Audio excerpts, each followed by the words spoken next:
அப்படின்னு பார்த்தா ஞானேஸ்வர் பாபு, ராமதேவர், துகாராம் மகாராஜ், ஏக்நாத் மகாராஜ், இப்படி சாதுக்கள் எல்லாம் ஒவ்வொரு பிரதேசத்திலையும் ஒருத்தர் வரா. நம்மளுக்கு ஆழ்வார்கள் வந்திருக்காங்க, நாயன்மார்கள் தான் வந்திருக்காங்க. இப்படி ஒவ்வொரு கனகதாசர், அங்கே புரந்தரதாசர், அப்படியே தெலுங்கு தேசம், இப்படி பல பல க்ஷேத்திரத்திலையும் பல பல இடத்துலையும் மகான்கள் வந்துட்டே. ஏன் மகான்கள்னா தர்மராஜி ஆட்டம், தர்மத்தை வந்து எல்லோருக்கும் பிரகடனம் பண்ணணுங்கிறதுக்காகவே சாதுக்கள் வந்து அப்படி வந்த ஞானேஸ்வரன் சாட்சாத் விஷ்ணுவுடைய அவதாரம். சகா மாஜா ஞானேஸ்வரன், விஷ்ணுச்ச அவதாரம், மகாவிஷ்ணுச்ச அவதார சகா மாஜா ஞானேஸ்வரன் அப்படின்னு சொல்றாங்க.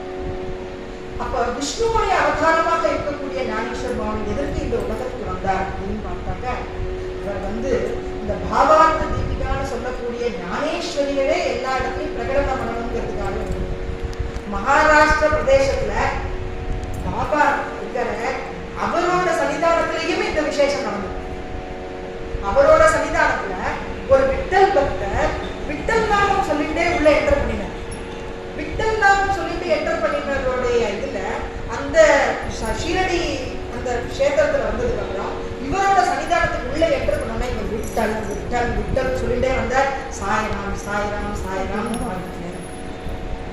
அப்படின்னா சாதுக்களுடைய விசேஷம் என்ன அப்படின்னா, அவளுடைய நாமம் எங்கெங்கெல்லாம் ஒழிக்கிறதோ அந்தந்த இடத்துக்கு ஏற்ற மாதிரி அந்தந்த நாமங்களும் ஒழிச்சுது.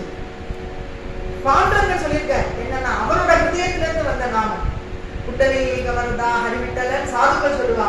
அவர் ஹிருதயத்துல வந்தது ஏக்நாத் மகாராஜ் அவரோட சன்னிதானத்துல என்ன சொல்லப்படுது அப்படின்னா பானுதாஸ் ஏக்நாத்.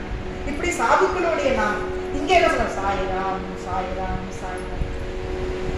நம்ம கடையநல்லூர் அண்ணா துகாராம் அண்ணாத்துல பெரிய சத்சங்கம் மேல நடந்து ஒரு விசேஷம் என்ன அப்படின்னா, அவரோட இடத்துலயும் நடந்து அவர் ஞானோபா துகாராம் ஞானோபா துகாராம் சொல்ற எனக்கு சாய்ராம் சாய்ராம் சாய்ராம் கால் கேட்குது. திடீர்னு இருந்தாப்புல இருக்கு ஞானோபா துகாராம் ஞானோபா துகாராம் சாய்ராம் சாய்ராம் நம்மளும் கேட்குறது.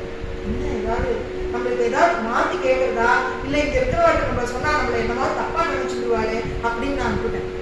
அவர் ஒவ்வொரு தரமும் ஞானோபா துகாராம் ஞானோபா துகாராம் ஞானோபா துகாராம் சாய்ராம் சாய்ராம் காது விழுது.